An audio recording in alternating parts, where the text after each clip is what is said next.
ओम सौराष्ट्रे सोमनाथं च श्रीशैले मल्लिकार्जुनम् उज्जैन्यां महाकाल ओंकारममलेश्वरं परल्यां वैद्यनाथं च डाकिन्यां भीमशङ्करं सेतुबन्धे दुरामेशं नागेशं दारुकावणे वाराणस्यां तु विश्वेशं त्र्यम्बकं गौतमी तटे हिमालये तु केदारं कुशमे सन्त शिवालये एतानि ज्योतिर्लिङ्गानि सायं प्रातः पठेन्नरः सप्तजन्म कृतं पापं स्मरणेन विनश्यति।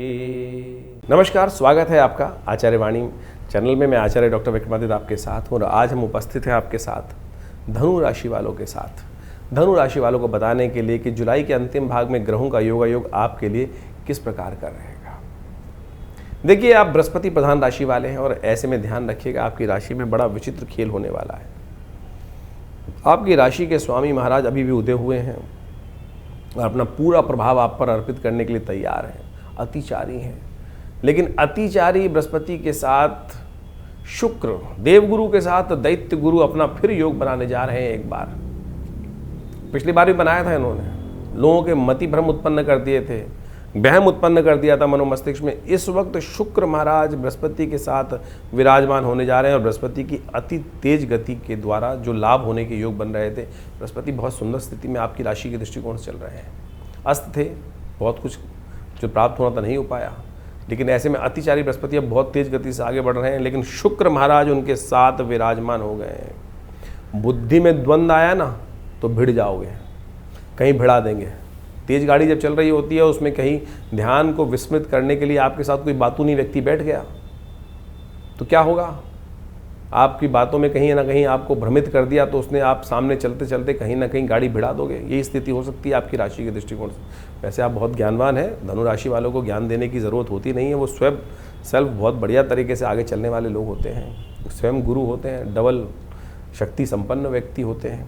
और ऐसे में कोई दृष्टिता ही कर सकता है कि जो बृहस्पति प्रधान राशि वालों को समझाने का कोई प्रयास करें। फिर भी आपके ग्रहों के योगायोग जिस प्रकार से चल रहे हैं वो आपके लिए कहाँ आपके लिए अच्छे हैं, कहाँ आपके लिए खराब है, आपको समझ लेना चाहिए। ज्योतिष फिर भी आपको दिव्य दृष्टि देने का प्रयास कर सकता है। ऐसे में विजय के योग भी आपकी राशि में बनते दिखाई दे रहे हैं। उन विजय के योगों को कैसे आपको लाभ लेना है।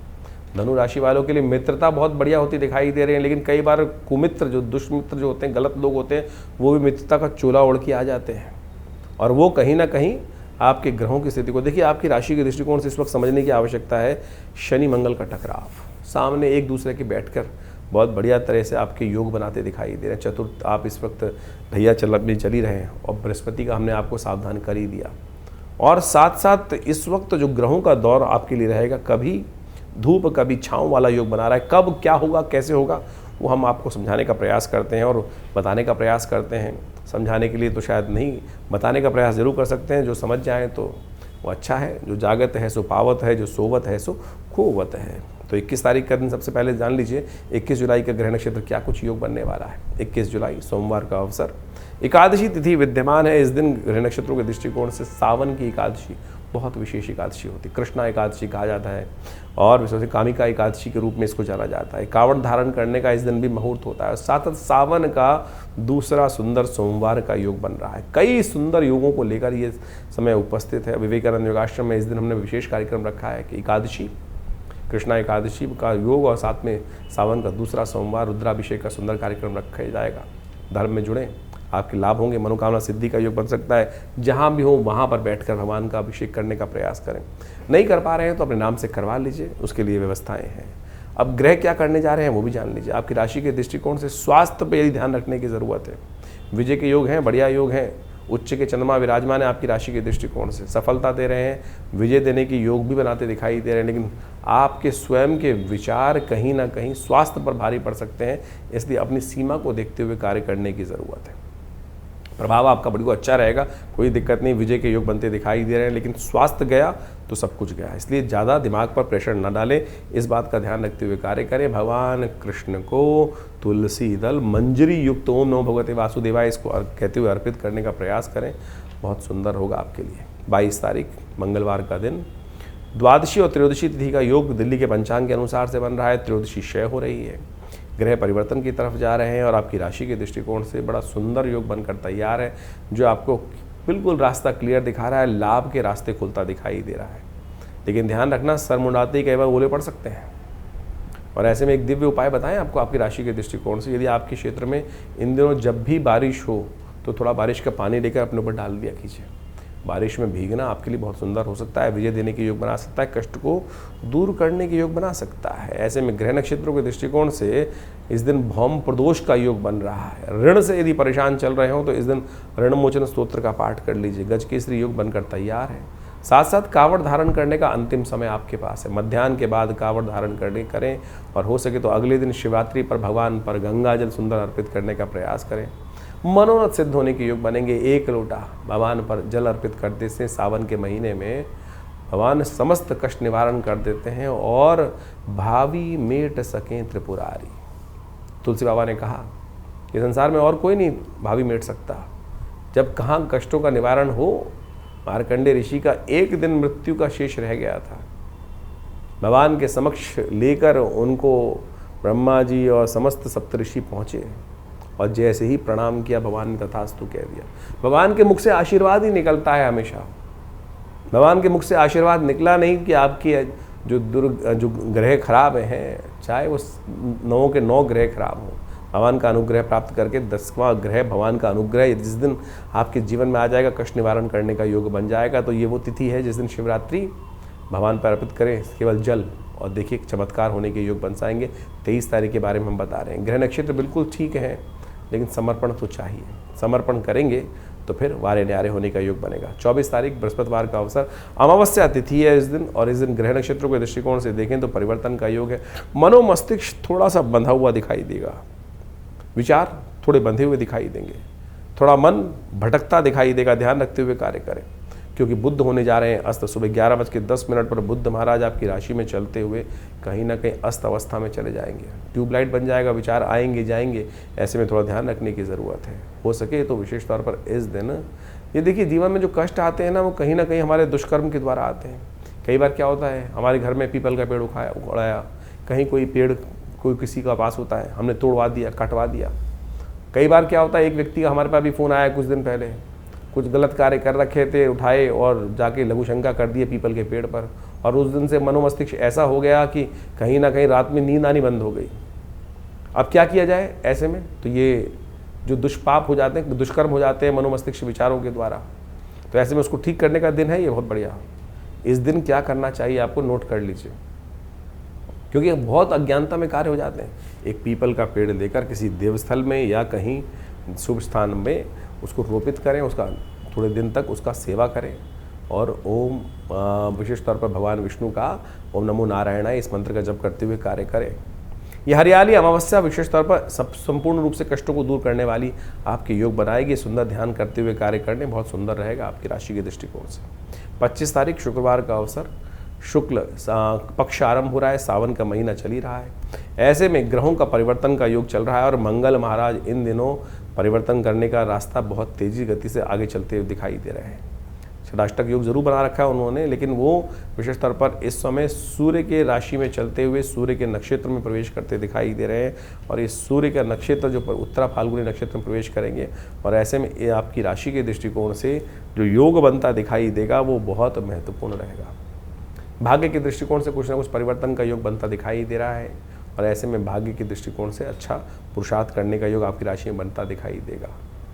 ऐसे में थोड़ा सा गुड़ का दान कर, हो सके तो भगवान शिव का इच्छु रस से अभिषेक करने का प्रयास करें, आपके कष्ट निवृत्ति के योग बनेंगे। 26 तारीख शनिवार का अवसर और ऐसे में द्वितीय तिथि विद्यमान है और ग्रह नक्षत्रों के दृष्टिकोण से यदि हम देखें तो आपकी राशि के दृष्टिकोण से एक ऐसा योग बनता दिखाई दे रहा है कि धर्म में आपकी इच्छा जागने के योग बन सकते हैं। जितने सुबह थोड़ी हल्की दिखाई देती है, थोड़ा मन भटकता दिखाई देगा, लेकिन शाम आते आते थोड़ा सरलता जीवन में उत्पन्न होने के योग बन सकते हैं।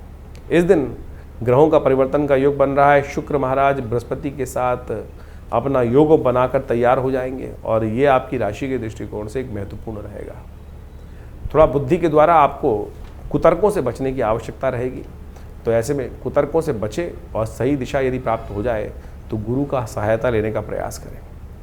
और इस वक्त हनुमान जी से बढ़िया कौन गुरु हो सकता है। और देवता चित्तन अंतरहि हनुमत से ही सर्व सुख करे। आपकी राशि के दृष्टिकोण से हमें दिखाई दे रहा है कि इस वक्त हनुमान जी की शरण में जितने जाएंगे शनि का उपचार भी होगा और सही दिशा भी प्राप्त होने के योग बन सकते हैं। तो ऐसे में शनिवार का दिन है, कोशिश करें हनुमान जी का स्तवन करें, हनुमान चालीसा का पाठ करें, सुंदरकांड का पाठ करें, आपके लिए कल्याणकारी योग बनेंगे। 27 तारीख रविवार का अवसर, तृतीया तिथि विद्यमान है, मधुश्रवा तीज का योग बन रहा है। ग्रह नक्षत्रों के दृष्टिकोण से आपका मनोमस्तिष्क थोड़ा सरल होता दिखाई दे रहा है, विचार थोड़े सरल होते दिखाई दे रहे हैं। ग्रह नक्षत्रों के दृष्टिकोण से थोड़ा स्वास्थ्य का ध्यान रखने की ज़रूरत है। अपच की शिकायत थोड़ी परेशान कर सकती है इन दिनों। कमर का हड्डी का संबंधित रोग थोड़ा परेशान करने का योग भी दे सकता है। जल्दबाजी में ना कीजिएगा, फिसलन है, पैर फिसल सकता है और वो कष्ट दे सकता है। तो ऐसे में आपके लिए अच्छा ये रहेगा कि मधु का दान करें, हो सके तो शहद के द्वारा भगवान का अभिषेक करने का प्रयास करें। मधुश्रवा तीज है, जीवन में मधुर घोलने के लिए मधु का दान करना आपके लिए बड़ा अच्छा रहेगा। ऐसे में हो सके तो भगवान कृष्ण को मंदिर में जाकर उनको झूले में बिठाकर थोड़ा झूला उनका हिलाने का प्रयास करें। देखिए भगवान की कृपा से कष्ट निवृत्ति का योग बनेगा। 28 तारीख सोमवार का अवसर, चतुर्थी तिथि है और दिव्य योग बना है। ग्रह नक्षत्रों के दृष्टिकोण से आपकी राशि के दृष्टिकोण से यदि कहा जाए तो अध्यात्म में विकास से आपको बहुत सारे कष्टों से निवृत्ति का योग बन जाएगा। आपका ग्रह साफ साफ कह रहा है कि धर्म युक्त रहें, धर्म से दूर ना रहें। धर्म के द्वारा आपके लिए कल्याण के योग बन सकते हैं। खासतौर पर इस बात का ध्यान रखते हुए कार्य करने की खास ज़रूरत है। सावन का तीसरा सोमवार फिर पड़ रहा है सोमवार पे, चतुर्थी तिथि। सोमवार पे जो चतुर्थी तिथि का योग बन रहा है, इस बार बड़ा अद्भुत योग बना कि सावन के दो सोमवार चतुर्थी को पड़े। बहुत रेयर पड़ते हैं। विघ्ननाशक भगवान का ध्यान करते हुए भगवान गणेश का ये चतुर्थी तिथि रहती है और जितने भी विघ्न जीवन में आते हैं उनको सबको दूर करने के लिए योग है। यदि आपके कार्य में, व्यवसाय में, जीवन में, आपके घर में या कोई भी कार्य आरंभ करते हो, बार बार कोई ना कोई मनोमत इच्छा पूरी करते हो विघ्न ही विघ्न आए जा रहे हैं, तो ये बहुत अद्भुत योग है। ऐसे में विघ्नों को दूर करने के लिए दूर्वा चतुर्थी है इस दिन। गणेश जी को विशेष तौर पर दूर्वा के गणेश जी बनाकर भगवान शिव पर अर्पित करने का प्रयास करें और 108 दूर्वा अंकुर भगवान पर अर्पित करने का प्रयास करें। हमने विवेकानंद योगाश्रम में इस दिन विशेष तौर पर कार्य रखा है। भगवान का दूर्वा के द्वारा विशेष पूजन होगा, रुद्राभिषेक रहेगा।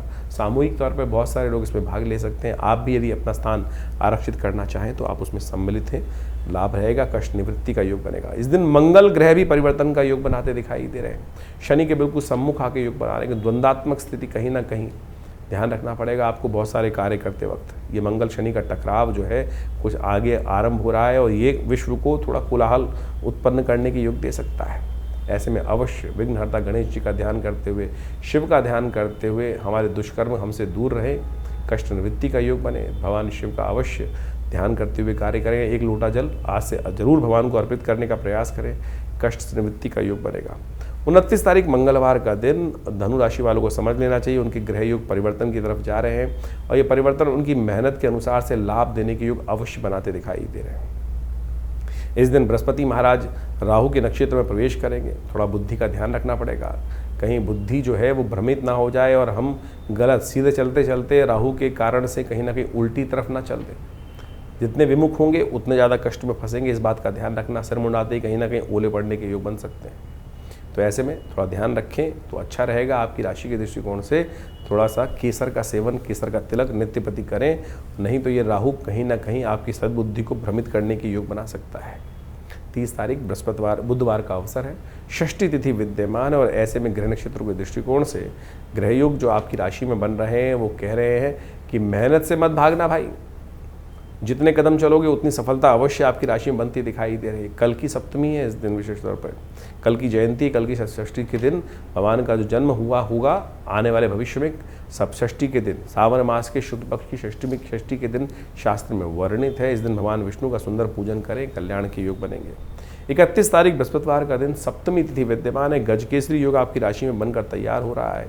बृहस्पति के साथ सम्मुख रूप से जो दृष्ट होकर चंद्रमा विराजमान होने जा रहे हैं और वो कहते हैं संत सेवा जितनी करोगे उतने कल्याण के योग बनेंगे।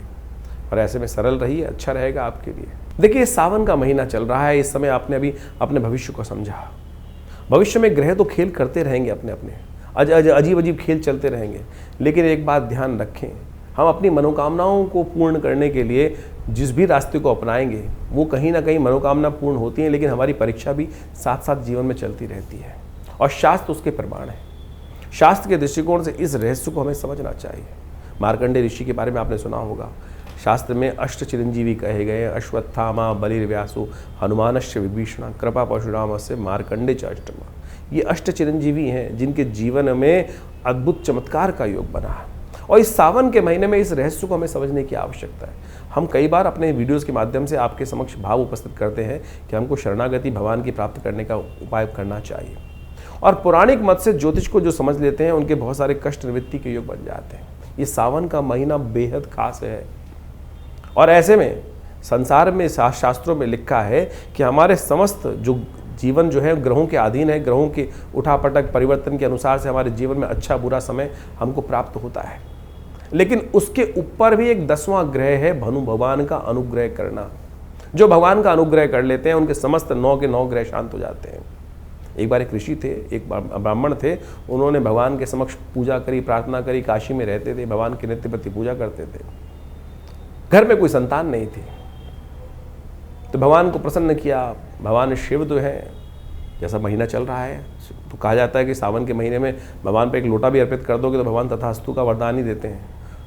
भगवान प्रसन्न हुए, कहा जाता है बहुत वर्षों की साधना से, और भगवान ने उन ब्राह्मण को, विप्र को कहा कि बोलो क्या चाहते हो। उन्होंने भगवान के सामने प्रार्थना रखी कि हमारे घर में संतान नहीं, संतान आप आशीर्वाद दें तो संतान। तो भगवान ने बड़ा विचित्र प्रश्न किया, बोले संतान चाहिए, पुत्र चाहिए, कुपुत्र चाहिए। कुपुत्र चाहिएगा तो लंबा जीने वाला मिलेगा, सुपुत्र चाहिए तो केवल 5 वर्ष की आयु वाला मिलेगा। कहा जाता है कि संतान की आकांक्षा में उस साधु ने, संत ने, ब्राह्मण ने कहा कि भगवान सुपुत्र ही दो, कुपुत्र होगा तो जीवन भर कष्ट देगा, कम से कम 5 साल तो सुख प्राप्त करने का योग बनेगा, संतान की सेवा करने का अवसर मिलेगा। भगवान ने तथास्तु कहा। देवयोग से संतान प्राप्ति हुई, मार्कंडेय ऋषि उस घर में उत्पन्न हुए, और जैसे जैसे जीवन समय आगे चलता रहा, उस साधु को, उस ब्राह्मण को ये तो पता ही था कि बच्चे की आयु केवल 5 साल है। 4 साल बड़े सुंदर निकल गए, 1 वर्ष रह गया। मन में ऐसे भाव थे कि अब बचा कहाँ है, समय सुख का बस अंतिम समय है, बालक का जीवन केवल 1 वर्ष शेष रह गया है। तो कहा जाता है कि उन्होंने कई जगह जन्मपत्री दिखाई, तो उन्होंने कहा कि किसी संत का आशीर्वाद मिल जाए तो इसके समस्त जो है कष्ट निवृत्त हो सकते हैं। संत का आशीर्वाद इतना चमत्कारी होता है, इसलिए हम कई बार आपको कहते हैं कि जहाँ भी संत हैं उनको दर्शन करके लाभ लेने का प्रयास करें। तो मार्कंडेय ऋषि के जीवन में एक घटना घटी कि उनके पिता को कहा किसी ज्योतिषी ने कि भाई संत का आशीर्वाद चाहिए, संतों का आशीर्वाद। बोले संत कहाँ ढूंढने मिलेंगे, संत कहाँ ढूंढूं। बोले तुम तो ये छोड़ो कौन है कि संत नहीं, सबका ही आशीर्वाद लेने का प्रयास करो, हो सकता है भाग्य से कोई ना कोई मिल जाए। बोले क्या करूं। बोले एक काम करो, कुटिया बनाओ, गंगा के तट पर संत महात्मा दर्शन करने आते हैं, स्नान करने आते हैं, जो भी दिखाई दें आप सब उनके ही चरणों में नमन करो, सब आशीर्वाद देंगे। यही किया उन्होंने। 1 वर्ष था, धीरे धीरे समय भागता चला गया। देवयोग से 3 दिन शेष रह गए थे उस 1 वर्ष पूरा होने में। मार्कंडेय ऋषि का जो शरीर था पूरा होने में 3 दिन बाकी थे। देवयोग से भगवान की कृपा से 7 ऋषि वहाँ से निकले, उन्होंने नमन किया, और जैसे ही मार्कंडेय ऋषि ने उनको नमन किया, उस ऋषि बालक ने नमस्कार प्रणाम किया, उन्होंने कहा यशस्वी भव, दीर्घायु भव। और जैसे ही दीर्घायु कहा तो वो ब्राह्मण था, हंसा। बोले महाराज आप आशीर्वाद दे रहे हो, दीर्घायु भव, आयुष्मान भव का आशीर्वाद दे रहे हो, इस बालक के तो 3 दिन ही शेष रह गए हैं। उनको बड़ा विचित्र लगा सप्तऋषियों को कि अरे हमारा आशीर्वाद तो निष्फल चला जाएगा। उन्होंने विचार किया और उन्होंने ब्राह्मण से कहा कि अरे ब्राह्मण एक काम करो, अब 3 दिन तो रह ही गए हैं तो इस बालक को हमको ही दे दो, हमारे साथ ही जाएगा, कुछ ना कुछ योग बनेंगे। ब्राह्मण ने सोचा 3 दिन रह गए हैं, अब हो सके तो जो भी कृपा होनी हो, वो सप्तऋषि उनको साथ ले गए। सप्तऋषि सीधे पहुँचे, कहा जाता है कि भगवान ब्रह्मा के पास, और उस बालक को कहा कि हमारे पीछे रहना। और जैसे ही सप्तऋषियों ने भगवान ब्रह्मा को प्रणाम किया तो ब्रह्मा जी ने उन सबको आशीर्वाद दिया आयुष्मान भव। और जैसे ही आशीर्वाद दिया आयुष्मान भव तो भगवान ने कहा, समस्त सप्तऋषियों ने कहा कि हमारी बला तो टली, अब आपके हमारे वाक्य से अब आपका वाक्य जुड़ गया और अब आपकी बला, इस संसार को रचा आपने ही ब्रह्मा जी। तो जैसे ही वो हंसे सप्तऋषि, तो ब्रह्मा जी ने पूछा हंसने का कारण। बोले इस बालक की आयु के 2 ही दिन शेष रह गए हैं, अब तो कल इसकी मृत्यु होनी, और आपने तो आयुष्मान भव का आशीर्वाद दे दिया। अब आप हमने पहले दिया था, पूरी वृत्तांत सुनाया। पहले हम फंस रहे थे, आपको भी फंसना है। आप अपनी वाक्य को कैसे रखेंगे, मर्यादा कैसे रखेंगे अपने आशीर्वाद की, वो आपके ऊपर है। ब्रह्मा जी ने विचार किया, बोले अब तो एक ही रास्ता है कि जो संसार में जो सबसे पराशक्ति है वही इस कष्ट से निवृत्ति का मार्ग दे सकती है। कहा जाता है कि भावी मेट सकें त्रिपुरारी, सब लोग वहाँ पर चलकर भगवान शंकर के द्वार पहुँचते हैं। भगवान शंकर के जब द्वार पहुँचते हैं तो वही प्रणाम, सबने प्रणाम किया और भगवान शंकर ने आयुष्मान प्रदान किया। यशस्वी भव, आयुष्मान भव। भगवान के समक्ष तो जो भी जाएगा आशीर्वाद देगा। आपके समक्ष भी कोई आता है तो आप यही आशीर्वाद देते हैं ना, ये थोड़ी देखते हैं कि कौन कैसा पात्र है। जब झुका तो आशीर्वाद स्वयं निकलेगा, और जैसे ही वो बालक त्या समस्त झुके तो वो आशीर्वाद निकल गया। तो सब ने भगवान के समक्ष कहा, भगवान आप ही कर सकते हैं, आप ही का आशीर्वाद है, यही कर सकते हैं। भगवान ने देखा क्या हुआ, तो उस बालक को देखते ही भगवान को याद आया तो ये हमारा ही आशीर्वाद से दिया हुआ पुत्र है, और अब आशीर्वाद दे दिया। तो भगवान ने उनको सप्तऋषियों का, तुम जाओ, इस बालक को यहीं छोड़ जाओ। और जब ये इस बालक को वहीं छोड़ दिया, शाम के समय का समय था, यमराज आए और यमराज ने उस दिन अपना जैसे ही फंदा उस मार्कंडे ऋषि के गले में डाला, ओम नमः शिवाय का जप करते वो शिव से चिपट गए। भगवान ने त्रिशूल लेकर जैसे ही यमराज की तरफ आक्रमण किया, अरे मेरा नाम ले रहा है भक्त, इस पर तुम अपना फंदा डाल रहे हो। तो यमराज ने कहा, भगवान आप ही का दास हूँ, आप ही के संसार के क्रम को चलाने का कार्य करता हूँ, आपने जो दायित्व दिया है। तो भगवान ने बड़ा विचित्र उनको जवाब दिया कि आशीर्वाद मेरा है, मैंने ही आयु दी थी, तो इसको मेरे अनुसार ही तुमको समझना पड़ेगा। बड़ा सुंदर शास्त्र में व्याख्यान मिलता है कि भगवान ने किस प्रकार से मार्कंडे को अमर किया। तो भगवान ने कहा कि एक बात समझो कि किस प्रकार की स्थिति है। ये सावन का महीना इतना सुंदर है कि ऐसे में भगवान शिव की आराधना कर कर आप समस्त अपने जीवन के कष्टों को दूर कर सकते हो। इस भाव को हमें समझने की आवश्यकता है। तो कहा जाता है भगवान ने यमराज से कहा कि एक बार बताओ कितने वर्ष की आयु दी थी। बोले 5 वर्ष की आपने आयु दी थी। 5 वर्ष की आयु, बोले 5 वर्ष किसके थे? 5 वर्ष मेरे अनुसार चलेंगे, गणनाएं मेरे अनुसार चलेंगी या तुम्हारे अनुसार चलेंगी? बोले भगवान आप ही बताएं किसकी गणना। बोले मेरी गणना के अनुसार से मैंने 5 वर्ष की आयु दी, तो 5 वर्ष मेरी गणना के अनुसार से चलेंगे, तुम्हारी गणना के अनुसार से नहीं चलेंगे। इस संसार में कहा जाता है कि जो कई कल्प, एक ब्रह्मा के जीवन में कई कल्प विराजते हैं, और भगवान तब उनका जो आयु पूरी होती है। कई कल्प जब बीत जाते हैं, कई कल्प बीते, तब ब्रह्मा जी की वो आयु निकलती है। और भगवान शिव के एक दिन में 10 ब्रह्मा की आयु निकल जाती है। तो अब भगवान ने कहा गिनाओ, 5 वर्षों के महीने बनाओ, दिन बनाओ, उसके बाद गणना करो। तो यमराज ने हाथ जोड़े भगवान के। तो ये चमत्कार है भगवान की भक्ति का। तो मार्कंडे ऋषि जब अमर हो सकते हैं, शास्त्र में वर्णित है, तो असंभव इस संसार में कुछ नहीं है। तो आप बड़ी श्रद्धा के साथ भगवान के अनुनय विनय के साथ पूजन करने का इस सावन के महीने में सुंदर जो योग बन रहे हैं, जो आपने भी समझे, तो इसलिए इस भक्ति मार्ग पर चलने का प्रयास करें। जीवन में चमत्कार हो सकता है। बाकी सब ग्रहों का जो खेल है वो तो है ही है, विचित्र है। तो ये ग्रहों की गणना जो आप समझ रहे हैं, वो एक तरफ नवोग्रह, एक तरफ 10वां ग्रह प्रभु का अनुग्रह, एक तरफ उसको अपनाने का प्रयास करें, चमत्कार हो सकता है। तो सावन के सुंदर महीने में आपने ग्रहों का योगायोग समझने का प्रयास किया, और इसके अनुसार से आपकी राशि के दृष्टिकोण से किस प्रकार के ग्रहों का योगायोग चल रहा है वो आप समझ लें, तो बहुत अच्छे से आप चीज़ों को, परिस्थितियों को अपने अनुरूप से परिवर्तन करने का योग बना सकते हैं। देखिए, जैसे ग्रहों का योग, परिवर्तन का योग इस समय बना है, चाहे वो शनि का परिवर्तन हो चुका हो, उसके साथ साथ मंगल का परिवर्तन जो विचित्र योग बना रहा है वो आपको समझ लेना चाहिए, समसप्तक योग। ऐसे में कई ग्रहों का जो परिवर्तन, बुध का अस्त होना, ये सबका सब बहुत विशेष योग लेकर आपके जीवन में उपस्थित हो रहा है। यदि हम वास्तविक तौर पर राजनीतिक दृष्टिकोण से या विश्व के व्यापक दृष्टिकोण से देखा जाए, तो शनि मंगल का समसप्तक योग कई प्रकार की भयावह त्रासदियों को जन्म दे सकता है, चाहे वो प्राकृतिक आपदाओं के रूप में हो, या वो विशेष तौर पर राजनीतिक तौर पर या सामाजिक दृष्टिकोण से। कई प्रकार के द्वंद्व ऐसे समय में उपस्थित होते हैं। ज्योतिष की गणनाओं के अनुसार से इस बात को हम अच्छे से समझ सकते हैं कि जब जब शनि मंगल आपस में या तो एक संग बैठे हों या एक दूसरे के सामने हो, तो युद्ध की स्थिति रहती है, चाहे वो किसी का भी जीवन चल रहा हो। तो ऐसे में अपने मनोमस्तिष्क को हमको शांत रखते हुए कार्य करने का प्रयास करना चाहिए। जिस प्रकार से ग्रह योग आने वाले 3-4 महीने तक के लिए इस प्रकार की स्थिति बना रहे हैं, अभी समसप्तक योग बन रहा है, फिर आगे जाके षडाष्टक योग पुनः बन जाएगा शनि का और विशेष तौर पर मंगल के साथ। और ऐसे में 2 ग्रह विशेष तौर पर और भी समझने की आवश्यकता है। शुक्र और बृहस्पति दोनों ज्ञान के देवता हैं, एक देवगुरु हैं और एक दैत्य गुरु हैं, और उनका भी एक स्थान पर युति होना वो भी विशेष तौर पर विशेष परिवर्तन का जीवन में उत्थान करने का योग देता है। ऐसे में समझना चाहिए कि बुद्धि की युग चलेंगे और कहीं ना कहीं बुद्धि के तर्क वितर्क के दृष्टिकोण से कहीं ना कहीं स्थितियों को हम अपने पॉजिटिव भी कर सकते हैं और नेगेटिव भी कर सकते हैं। अगर नहीं समझेंगे, नेगेटिव करेंगे तो, क्योंकि शुक्र चाल पे चाल चलने के योग बृहस्पति और शुक्र जब भी एक साथ आते हैं तो कहीं ना कहीं द्वंद्वात्मक स्थिति बनती है। एक साथ मंगल शनि का टकराव और शुक्र और बृहस्पति का एक साथ युति होना, ये विश्व के दृष्टिकोण से पुनः एक ना एक कई राजनीतिक दृष्टिकोण से, कूटनीति के दृष्टिकोण से थोड़ा सा समस्याएं उत्पन्न करने वाला दिखाई देता है।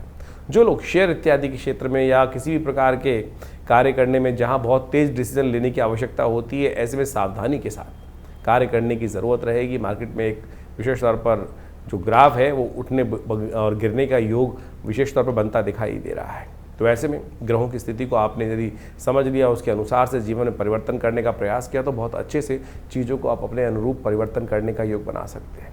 और आदिकाल में भी लोगों ने इसी प्रकार से योग अयोग का लाभ जीवन में समझने का प्रयास किया है। बहुत सारे लोगों के प्रश्न मन में चलते रहते हैं और उन प्रश्नों का निवारण करना भी बहुत सारा आवश्यक ज़रूरी होता है। देखिए, जीवन में कष्ट हैं और उनका निवारण करने का मार्ग विभिन्न उपायों के माध्यम से शास्त्र में ऋषियों ने अपने अपने अनुसार से शास्त्रों में वर्णित किया है। लेकिन विशेष योग जो है वो हरिनाम ही है, भगवान का नाम ही है, जो सब प्रकार से जीवन के कष्टों को दूर करता है। भगवान वेदव्यास ने समस्त पुराणों की समस्त बहुत विशेष ग्रंथों की रचना करी और उन्होंने अंत में एक बात लिखी, आलुड्य सर्वशास्त्रानि विचारैव पुनः पुनः इदमेकम सुनिष्पन्नम ध्याये नारायण सदा। तो भगवान का, श्री हरि का, भगवान का स्तवन किसी प्रकार भी यदि हम कर लें, वही वास्तविक तौर पर ग्रहों का निवारण होता है। इंडिविजुअल तौर पर कई ग्रहों के उपचार के तौर पर बहुत सारे समय समय पे हम उपाय बताते ही रहते हैं, लेकिन उसके साथ साथ भी पराप्रकृति ने, ऋषियों ने जिस प्रकार से हमारे भारतीय सनातन पद्धति के अनुसार से विभिन्न त्योहारों को, विभिन्न जो उत्सव हैं उनकी संरचना करी है, वो इसी सोच समझ कर करी है कि किसी न किसी प्रकार से हम उस प्रभु भजन में अपने आप को लगाए रखें। सावन चल रहा है और सावन में भगवान को प्रसन्न करने के लिए एक लोटा जल ही काफ़ी है। अनेक अनुष्ठान, बड़े बड़े चमत्कारिक प्रभाव उपस्थित करते हैं, उनको भी करना बड़ा श्रेष्ठ शास्त्र माना गया है। लेकिन वहाँ सबसे बढ़िया जो सरलतम उपाय है, भगवान शिव पर एक लोटा जल ही अर्पित कर दे। यदि नित्य प्रति इस उपाय को कर लेना, आपको कोई बहुत बड़े किसी और उपाय की आवश्यकता नहीं पड़ेगी। तो शास्त्र में इन सब जो रीति रिवाज के माध्यम से इन समस्त सरल पद्धतियों को हमारे ऋषि मुनियों ने वहाँ पर इंगित किया है, तो इसको हमें समझना चाहिए। सरल भाव, हम जीवन में अपने मन से सरल ही नहीं हो पाते हैं, और जब तक सरल नहीं होंगे तब तक वो जीवन में कष्ट निवारण का मार्ग खुलेगा नहीं। तो ज्योतिष में कोशिश ये करें अपने जीवन में समस्त ग्रहों का उपचार करने के लिए विभिन्न मंत्र, अनेक चमत्कारिक मंत्र उपस्थित किए जाते हैं, और हमने उन समस्त मंत्रों का अनुसंधान करके देखा। विभिन्न प्रकार के जीवन में बहुत सारे लोग कष्ट में आते हैं। ऐसे में यदि स्वास्थ्य के दृष्टिकोण से कोई समस्या चल रही हो, तो इस विशेष तौर पर सावन के महीने में महामृत्युंजय मंत्र का जप करना सबसे श्रेष्ठकर माना गया है। तो ऐसे में कैसी भी बड़ी विपदा हो, उससे निवृत्ति का मार्ग प्राप्त करने के लिए, उस कष्ट को अपने जीवन से दूर करने के लिए महामृत्युंजय मंत्र का यथाउचित भाव से श्रद्धा के साथ अवश्य जप करें, और उसी मंत्र का जप करते हुए भगवान का अभिषेक भी करने का प्रयास करें। चाहे वो दूध से कर सकें, चाहे वो जल से कर सकें, जैसी आपकी सामर्थ्य, जैसी आपकी इच्छा हो। भगवान भाव के भूखे हैं, और भगवान के भाव जो दिए भाव का ही सामग्री बनाकर भगवान के श्री चरणों में अर्पित कर दें, तो देखिए समस्त कष्ट निवारण करने की देर नहीं लगी। शास्त्र कहता है, एक घड़ी आधी घड़ी आधी से पुनियाद, तुलसी संगत साध की हरे कोट अपराध। तो इसलिए वो एक क्षण कब आ जाए।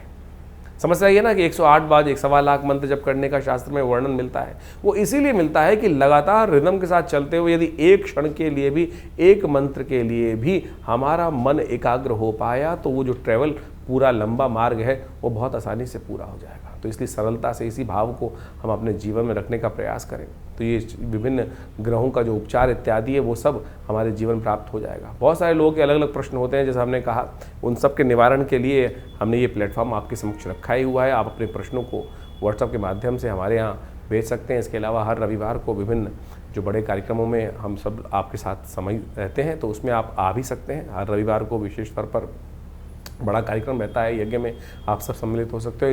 इस श्रावण के महीने में तो विशेष व्यवस्था हमने रखी हुई है कि हर रोज़ नित्यपति भगवान का रुद्राभिषेक, भगवान शंकर का रुद्राभिषेक चलता है आश्रम पे। और सोमवार के सोमवार जितने सोमवार पड़ रहे हैं उसमें विशेष बड़े तौर पर सामूहिक तौर पर भगवान के रुद्राभिषेक करने की व्यवस्था की गई है। आप भगवान के सानिध्य में एक बार रुद्राभिषेक का सुंदर आनंद शास्त्र विधि के अनुसार से कर देखिएगा, समस्त कष्टों को निवारण करने का सुंदर मार्ग अवश्य प्राप्त होगा। इसकी सुंदर व्यवस्था आश्रम की तरफ से है, तो आप स्वयं आकर किसी भी जो व्यवस्था को जानते हुए फ़ोन नंबर से संपर्क साध कर आप उस कार्यक्रम में जुड़ सकते हैं। और हमने ऐसा विश्वास रखा है कि भगवान की, और अनेक प्रकार से देखे भी हैं, कैसे भी कष्ट हों भगवान की कृपा से वो दूर हो जाते हैं और उससे आपको लाभ ही प्राप्त होगा। धन्यवाद।